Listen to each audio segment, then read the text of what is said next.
Hello guys, welcome back to my channel. ഇന്നത്തേത് നമ്മളൊരു Wayanad trip പോയ വീഡിയോ ആണ് കേട്ടോ. കൊടുവള്ളി വരെ പോകേണ്ട ഒരു ആവശ്യം ഉണ്ടായിരുന്നു. അവിടെ എത്തി മോർണിംഗ് ഒരു 8:30 ആയപ്പോഴത്തേക്ക് പരിപാടിയൊക്കെ കഴിഞ്ഞിരുന്നു. പിന്നെ കൂടെ വന്നവർ ഒരൊറ്റ മൈൻഡുള്ള ആളുകളായതുകൊണ്ട് ആ പോക്കൊരു വയനാട് ട്രിപ്പാക്കി. എൻ്റെ ലൈഫിൽ ഞാൻ പ്ലാൻ ചെയ്ത് ചെയ്യുന്ന ഒരു കാര്യം ഇന്നേ വരെ സക്സസ് ആയിട്ടില്ല കേട്ടോ. അതെന്താ അങ്ങനെ ചോദിച്ചാൽ എനിക്കറിയില്ല. നിങ്ങൾക്ക് ഇങ്ങനത്തെ വല്ല അനുഭവം ഉണ്ടെങ്കിൽ കമൻറ്റ് ചെയ്യട്ടോ. അപ്പോൾ ഇന്നത്തെ ട്രിപ്പ് തീരെ പ്ലാൻ ചെയ്യാണ്ട് സ്പോട്ടിലെടുത്ത ഒരു ഡിസിഷൻ ആയിരുന്നു കേട്ടോ. അതുകൊണ്ട് തന്നെ ഇത് സക്സസ് ആവുന്നുള്ള കാര്യത്തിൽ എനിക്ക് ടെൻഷനൊന്നുമില്ലായിരുന്നു. രാവിലെ ഇറങ്ങിയോണ്ട് നല്ല വിശപ്പുണ്ടായിരുന്നു കേട്ടോ. എന്തെങ്കിലും കഴിക്കുന്നതിന് മുന്നേ നമുക്ക് വണ്ടിക്ക് എന്തെങ്കിലും കുടിക്കാൻ കൊടുക്കാം, അല്ലെങ്കിലും വഴിയിൽ നിർത്തിച്ചാലോ, നമ്മളെ ട്രിപ്പ് കൊള്ളാവില്ലേ. അങ്ങനെ ഫുൾ ടാങ്ക് പെട്രോളും അടിച്ച് നമ്മൾ അവിടെ നിന്ന് ഇറങ്ങി കേട്ടോ. ചുരം കയറിക്കൊണ്ടിരിക്കുമ്പോൾ നമ്മൾ ഈ ഒരു പോയിൻ്റ് ആകുമ്പോൾ എന്തായാലും നിന്നു കേട്ടോ. ഈ ഒരു പോയിൻ്റ് ഏതാണെന്ന് ഒരുവിധം ആൾക്കാർക്കൊക്കെ മനസ്സിലായിട്ടുണ്ടാവും. ഈ വീഡിയോയിൽ എത്രത്തോളം ക്ലിയർ ആകുന്നുണ്ടെന്ന് അറിയില്ല കേട്ടോ. ഇവിടുന്ന് നോക്കിയാലേ നമുക്ക് താഴെയുള്ളൊരു പള്ളി കാണാം. ഇന്ന് നല്ല കോടുള്ളതുകൊണ്ട് തന്നെ അത്ര ക്ലിയർ ആയിട്ട് കാണുന്നില്ല കേട്ടോ. അങ്ങനെ അതൊക്കെ കണ്ടിരിക്കുമ്പോഴാണ് ഇതാ ഇവരെ കാണുന്നത്. നല്ല രസമില്ലേ കാണാൻ. ഇത് കണ്ടോ, അവിടെ ഒരു മുട്ടക്കുട്ടി ഒറ്റയ്ക്ക് ഇരിക്കുന്നുണ്ടായിരുന്നു കേട്ടോ. അങ്ങനെ ഓനോട് ഭയം പറഞ്ഞ് ഞങ്ങൾ നേരെ മുന്നോട്ട് പോയി കേട്ടോ. അങ്ങനെ നമ്മളെ മെയിൻ സ്പോട്ടിലേക്കുള്ള എൻട്രൻസ്. ഈ എൻട്രൻസ് ഇങ്ങോട്ട് കഴിഞ്ഞപ്പോൾ നല്ലൊരു കാറ്റ് വീശുന്നു കേട്ടോ. ഡിസംബർ ആയതുകൊണ്ടാണോന്ന് അറിയില്ല, നല്ല തണുപ്പും ഉണ്ടായിരുന്നു. ഈ ഒരു വീഡിയോ ഞാൻ ഡിസംബർ മാസത്തിൽ എടുത്തതാണെങ്കിലും ഇത് ചിലപ്പോൾ ഔട്ടായി വരുമ്പോൾ ജനുവരിയൊക്കെ ആവും കേട്ടോ. അതെന്താണെന്ന് വെച്ചാൽ മടി കാരണം ഞാൻ എഡിറ്റ് ചെയ്തിട്ടില്ല. അടുത്തായിട്ട് നമ്മൾ പോണത് താമരശ്ശേരി ചുരത്തിൻ്റെ ഉപജ്ഞാതാവായ കരിന്തണ്ടൻ എന്ന മൂപ്പൻ്റെ സ്റ്റാച്ചുവിൻ്റെ അടുത്തേക്കാണ് കേട്ടോ. ഇദ്ദേഹം താമരശ്ശേരി ചുരത്തിലേക്കുള്ള വഴി കണ്ടുപിടിച്ചെന്നും ഇതറിഞ്ഞ ബ്രിട്ടീഷുകാരെ ഇദ്ദേഹത്തെ കൊലപ്പെടുത്തുകയാണെന്നും ഇദ്ദേഹത്തിൻ്റെ ആത്മാവ് ഈ മരത്തിലുള്ള ചങ്ങലയിൽ കുടികൊള്ളുന്നു എന്നതാണ് വിശ്വാസം. അതുകൊണ്ട് തന്നെ വർഷങ്ങളായി ഈ ചങ്ങല വലുതാവുന്നു എന്നൊക്കെ പറയപ്പെടുന്നുണ്ട്. ഇതിൽ എത്രത്തോളം സത്യം ഉണ്ടെന്ന് എനിക്കറിയില്ല. ഇതിനെപ്പറ്റി കൂടുതൽ അറിയുന്ന ആരെങ്കിലും ഈ വീഡിയോ കാണുന്നുണ്ടെങ്കിൽ എന്തായാലും കമൻറ്റ് ചെയ്യും കേട്ടോ. എന്നോട് കുറേ പേര് ചോദിച്ചേക്ക് ഈ എന്തിനാ എപ്പോഴും ഈ വയനാട് ട്രിപ്പ് പോകുന്നതെന്ന്. അതിൻ്റെ റീസൺ ഈ വഴി കാണുമ്പോൾ നിങ്ങൾക്ക് മനസ്സിലായിണ്ടാവില്ലേ. വേറെ എവിടെ കിട്ടില്ല, ഇത് അടിപൊളിയല്ലേ. പ്രകൃതി ഭംഗി ആസ്വദിക്കുന്നതിൻ്റെ ഇടയിൽ വിശപ്പിൻ്റെ കാര്യം നമ്മൾ മറന്നിട്ടുണ്ടെങ്കിലും വയറ് നല്ലോണം ഓർമ്മിപ്പിക്കേണ്ടത് കേട്ടോ. അതുകൊണ്ട് തന്നെ പെട്ടെന്നൊരു കടയിൽ കയറിയിട്ട് എന്തെങ്കിലും കഴിക്കാമെന്ന് വെച്ച് പൊറോട്ടയും ചിക്കൻ കറി ആയിരുന്നു കേട്ടോ ഞങ്ങൾ ഓർഡർ ആക്കിയിട്ടുണ്ടായിരുന്നത്. രാവിലെ ഇറങ്ങിയോണ്ട് തന്നെ നല്ല വിശപ്പുണ്ടായിരുന്നു. അതുകൊണ്ട് തന്നെ പൊറോട്ട കഴിക്കാമെന്ന് വെച്ച്. അതാകുമ്പോൾ കുറച്ച് നേരത്തേക്ക് അവിടെ ഉണ്ടാവും.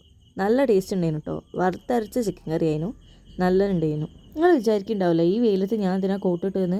ആ ടൈമിൽ നല്ല മഴയായിരുന്നു കേട്ടോ. അതുകൊണ്ടാണ് കോട്ടിട്ടത്, അല്ലാണ്ട് എനിക്ക് ഭ്രാന്തുണ്ടായിട്ടൊന്നുമല്ല. ഞാൻ പറഞ്ഞില്ലേ, ഇത് ഡിസംബറിൽ പോയപ്പോൾ എടുത്തൊരു വീഡിയോ ആണ്. എഡിറ്റ് ചെയ്ത് വന്നപ്പോൾ കുറച്ച് ലേറ്റ് ആയിരുന്നുള്ളൂ. അങ്ങനെ ഫുഡൊക്കെ കഴിച്ച് വയറും മനസ്സും നിറഞ്ഞ് ഞങ്ങൾ അവിടെ നിന്ന് ഇറങ്ങി കേട്ടോ. അങ്ങനെ കുറച്ച് നേരം പോയപ്പോഴാണ് ഇതൊരു തേയിലത്തോട്ടം കാണുന്നത്. അത് കണ്ടാൽ പിന്നെ നമുക്കൊരു വീഡിയോ എടുക്കണമല്ലോ. വീഡിയോസും കുറച്ച് ഫോട്ടോസൊക്കെ എടുക്കുന്നത് നിർബന്ധമാണല്ലോ.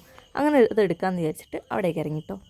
മഴ ആയതുകൊണ്ടാണോ എന്നറിയില്ല ഗൈസ്, നല്ല അട്ടേറെ ശല്യം ഉണ്ടായിരുന്നു. കാലിൻ്റെ ഇടയിലൊക്കെ കൂടി എടുക്കേണ്ടിയിരുന്നു. അങ്ങനെ അവിടെ നിന്ന് കുറച്ച് ഫോട്ടോസും വീഡിയോസൊക്കെ എടുത്തിട്ട് ഞങ്ങൾ അവിടെ നിന്ന് ഇറങ്ങിട്ടോ. പിന്നെ ഞങ്ങൾ നേരെ പോയത് വയനാടുള്ള ഹണി മ്യൂസിയത്തിലേക്കാണ്.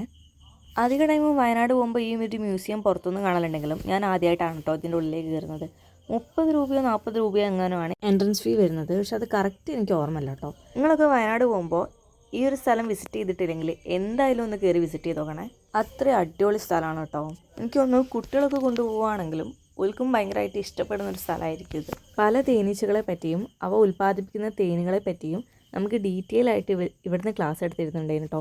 ഞാനന്ന് പോയപ്പോൾ ഈ ഒരു ഏട്ടനേനും എനിക്ക് നല്ല രീതിക്ക് കാര്യങ്ങളൊക്കെ പറഞ്ഞു തന്നിട്ടുണ്ട്. തേനീച്ചകളുമായി ബന്ധപ്പെട്ട എല്ലാ സാധനവും അവിടെ ഉണ്ടായിരുന്നു കേട്ടോ. അതിന് ഓരോന്നിനെ പറ്റിയിട്ടും ഇവർ ഡീറ്റെയിൽ ആയിട്ട് നമുക്ക് പറഞ്ഞു തരുന്നുണ്ടായിരുന്നു. നമുക്ക് എന്തെങ്കിലും ഡൗട്ട് ഉണ്ടെങ്കിൽ അത് ചോദിച്ചാൽ അത് ഇവർ ക്ലിയർ ആയി തരുന്നതാണ് കേട്ടോ. പിന്നെ അവിടെ തേനൊക്കെ സെയിലാക്കുന്നുണ്ട് കേട്ടോ. നമുക്ക് വേണമെങ്കിൽ വീട്ടിലേക്ക് പർച്ചേസ് ചെയ്യാവുന്നതാണ്. പിന്നെ അവിടെ കുറേ കരകൗശല വസ്തുക്കളൊക്കെ ഉണ്ടായിരുന്നു. ഞാനതൊക്കെ നോക്കിയിരുന്നു കേട്ടോ. നല്ല രസമുണ്ടായിരുന്നു കാണാൻ വേണ്ടിയിട്ട്. ഈ ഒരു സാധനം കണ്ടോ, ഇതിൻ്റെ പർപ്പസ് എന്താണെന്ന് അറിയില്ല. ഞാൻ ജസ്റ്റ് വെറുതെ ഇങ്ങനെ വണ്ടി ഓട്ടുന്ന മാതിരി വിട്ട് കളിക്കുന്നുണ്ടായിരുന്നു. ഇതിൻ്റെ ശരിക്കുള്ള ഉപയോഗം ഇതാണോ എന്ന് പോലും അറിയില്ല കേട്ടോ. എന്നിട്ട് ഞാൻ അവിടെ വലിയ രീതിയിൽ ക്ലാസ് എടുത്ത് കൊടുക്കുന്നുണ്ട്. ഇതാണ് പറയുന്നത്. ഒന്നും അറിയില്ലെങ്കിൽ ഒരു ഒടുക്കാത്ത കോൺഫിഡൻസ് നമുക്ക് വേണം. ഇതൊക്കെ കണ്ടോ, നല്ല രസമില്ലേ കാണാൻ വേണ്ടിയിട്ട്. സമ്മതിക്കണമല്ലേ ഇങ്ങനെ ഉണ്ടാക്കുന്നവരൊക്കെ. ഇത് കണ്ടോ, നല്ല ക്യൂട്ടായിട്ടില്ലേ. ആൻഡ് ഇത് കണ്ടോ, ഇത് നമ്മൾ ഏതെങ്കിലും മൂവിയിൽ നിങ്ങൾ കണ്ടിട്ടുണ്ടെങ്കിൽ എന്തായാലും കമൻറ്റ് ചെയ്യും കേട്ടോ. മൂവി ഏതാണെന്നുള്ളതും എപ്പോഴാണ് കണ്ടതെന്നുള്ളതും പറട്ടോ. അങ്ങനെ ഞങ്ങളതൊക്കെ കണ്ട് കുറച്ച് സാധനമൊക്കെ വാങ്ങിയിട്ട് പുറത്തേക്ക് ഇറങ്ങി കേട്ടോ. ഈ ഒരു മ്യൂസിയത്തിൻ്റെ പുറത്തായിട്ട് കുട്ടികൾക്കൊക്കെ കളിക്കാൻ പറ്റിയ ഒരു ചെറിയ പാർക്കുണ്ട് കേട്ടോ. അതുകൊണ്ടാണ് ഞാൻ നേരത്തെ പറഞ്ഞത് കുട്ടികളൊക്കെ കൂട്ടിയിട്ട് വരാൻ പറ്റിയ നല്ലൊരു ഓപ്ഷനാണ് ഈ സ്ഥലം. അങ്ങനെ മ്യൂസിയമൊക്കെ കണ്ട് കുറച്ച് നേരം പാർക്കിലൊക്കെ കളിച്ചിട്ട് ഞങ്ങൾ അവിടെ നിന്ന് ഇറങ്ങി. അങ്ങനെ കുറച്ച് മുന്നോട്ട് പോയപ്പോഴാണ് നല്ലൊരു അടിപൊളി മഴ കിട്ടിയത്. ആ മഴ കിട്ടിയപ്പോൾ ഞങ്ങൾ അവിടെ അടുത്തുള്ളൊരു കടയിൽ കയറിയിട്ട് ഫുഡ് കഴിക്കാമെന്ന് വിചാരിച്ചിട്ടോ. ഞാനൊരു ചിക്കൻ ബിരിയാണിയാണ് കേട്ടോ ഓർഡർ ആക്കിയിട്ടുണ്ടായിരുന്നത്. ഞാനൊരു കോഴിക്കോട്ടുകാരി ആയതുകൊണ്ടാണോ എന്നറിയില്ല, കോഴിക്കോടൻ ബിരിയാണീൻ്റെ ടേസ്റ്റ് എനിക്ക് വേറെ എവിടെ നിന്നും ഇതേവരെ കിട്ടിയിട്ടില്ല കേട്ടോ. പക്ഷേ ഈ ഒരു ബിരിയാണി നല്ല ടേസ്റ്റ് ഉണ്ടായിരുന്നു കേട്ടോ. ഞാൻ വിചാരിച്ച അത്ര ഫ്ലോപ്പൊന്നും ആയിട്ടില്ല. അങ്ങനെ അതൊക്കെ കഴിച്ച് കഴിഞ്ഞിട്ടും മഴ തോരാതെ വന്നപ്പോൾ കുറച്ച് നേരം കൂടെ അവിടെ വെയിറ്റ് ചെയ്യാമെന്ന് വിചാരിച്ചിട്ടോ ഞങ്ങൾ. മഴ പെയ്ത ഒരു ഐസ്ക്രീം അത് നമുക്ക് നിർബന്ധമാണല്ലോ. അതുകൊണ്ട് ഞാൻ അവിടെ നിന്ന് ഒരു കുഞ്ഞ് കോൺ ഐസ്ക്രീം വാങ്ങിനെ. ഇത് ഏതാ ബ്രാൻഡ് എന്നുള്ളത് എന്നോട് പറഞ്ഞു. ചോദിച്ചാൽ നല്ല രസമുണ്ടായിരുന്നു. ചോക്ലേറ്റിൻ്റെ ആയിരുന്നു കേട്ടോ, നല്ല ടേസ്റ്റ് ഉണ്ടായിരുന്നു. മഴ ഒന്ന് ചോർന്നപ്പോൾ ഞങ്ങൾ അവിടെ നിന്ന് ഇറങ്ങി കേട്ടോ. പോണ വഴിക്ക് നല്ല ടെൻഡർ കോക്കനറ്റിൻ്റെ ജ്യൂസും അതുപോലെ മുന്തിരി ജ്യൂസൊക്കെ കിട്ടുന്ന ഒരു സ്ഥലത്ത് നിർത്തി. ഞാൻ ടെൻഡർ കോക്കനറ്റിൻ്റെ ജ്യൂസായിരുന്നു കേട്ടോ വാങ്ങിയിട്ടുണ്ടായിരുന്നത്. നല്ല ടേസ്റ്റ് ഉണ്ടായിരുന്നു. ഒന്ന് കുടിച്ചപ്പോൾ റിഫ്രഷ് ആയ മാതിരി ഉണ്ടായിരുന്നു. അതൊക്കെ കുടിച്ചിട്ട് ഞങ്ങൾ വീട്ടിൽ പോകാമെന്ന് വിചാരിച്ചിട്ടോ. അങ്ങനെ അതൊക്കെ കുടിച്ച് വന്നപ്പോഴത്തേക്കും ടൈം ഏകദേശം ഒരു 4:30 ആയിട്ടുണ്ടായിരുന്നു. പിന്നെ ഞങ്ങൾ അപ്പോഴേക്കും ഇറങ്ങി കേട്ടോ. കാരണം എന്താ വെച്ചാൽ ചുരത്തിൽ ബ്ലോക്ക് ഉണ്ടെങ്കിൽ നമ്മൾ വീട്ടിലെത്താൻ ലേറ്റ് ആവുമല്ലോ, അതുകൊണ്ട്. ഞാൻ വിചാരിച്ച മാതിരി തന്നെ അത്യാവശ്യം നല്ല ബ്ലോക്ക് ഉണ്ടായിരുന്നു കേട്ടോ. അവിടെ ചുരത്തിൻ്റെ മുകളിൽ എന്തോ മരമൊക്കെ മുറിക്കുന്നുണ്ടായിരുന്നു. ആ പണി നടക്കുന്നതുകൊണ്ടാണ് ഇങ്ങനെ ബ്ലോക്ക്. കുറേ ബാക്കിൽ നിന്നപ്പോൾ ഞങ്ങൾ മടുത്തിട്ട് സൈഡിൽ കൂടെ അതാ ഇങ്ങനെ എടുത്ത് നോക്കി കേട്ടോ. കുറേ ടൂ വീലേഴ്സൊക്കെ പോകുന്നുണ്ടായിരുന്നു. അപ്പോൾ ഒന്ന് എടുത്ത് നോക്കിയതാണ്. ഇങ്ങനെ എടുക്കുമ്പോൾ ശ്രദ്ധിക്കുക കേട്ടോ. ഓപ്പോസിറ്റിൽ നിന്നൊരു വലിയ വണ്ടിയൊക്കെ വരികയാണെങ്കിൽ നമുക്കൊന്ന് സൈഡ് കൊടുത്തില്ലെങ്കിൽ പിന്നെ അവിടെ ബ്ലോക്ക് കൂടാനുള്ള ചാൻസ് ഉണ്ട്. അതുപോലെ തന്നെ ലെഫ്റ്റ് സൈഡിൽ നിന്ന് ഏതെങ്കിലും വണ്ടി പെട്ടെന്ന് ഇങ്ങോട്ട് വരുമ്പം ആക്സിഡൻ്റ് ആവാൻ ചാൻസ് ഉണ്ട്. അപ്പോൾ എന്തായാലും നോക്കിയിട്ട് വണ്ടി ഓടിക്കുക. അങ്ങനെ ബ്ലോക്കൊക്കെ കഴിഞ്ഞ് താഴെ എത്തിയപ്പം കാടമുട്ടയും ചായയും കുടിക്കാമെന്ന് വിചാരിച്ചിട്ട് അവിടെ നിർത്തിട്ടോ. ചെറുത്തിൻ്റെ അവിടെ വന്ന കാടമുട്ട അത് നമുക്ക് നിർബന്ധമാണല്ലോ. അങ്ങനെ ഞാനൊരു പ്ലേറ്റ് ഓർഡർ ആക്കിന്. നല്ല ടേസ്റ്റ് ഉണ്ടായിരുന്നു കേട്ടോ. അങ്ങനെ അതൊക്കെ കഴിച്ചിട്ട് ഞങ്ങൾ അവിടെ നിന്ന് ഇറങ്ങി. എൻ്റെ ഈ ഒരു കുട്ടി വീഡിയോ നിങ്ങൾക്ക് ഇഷ്ടമായിട്ടുണ്ടെങ്കിൽ please subscribe my channel for കുട്ടി കുട്ടി വീഡിയോസ്.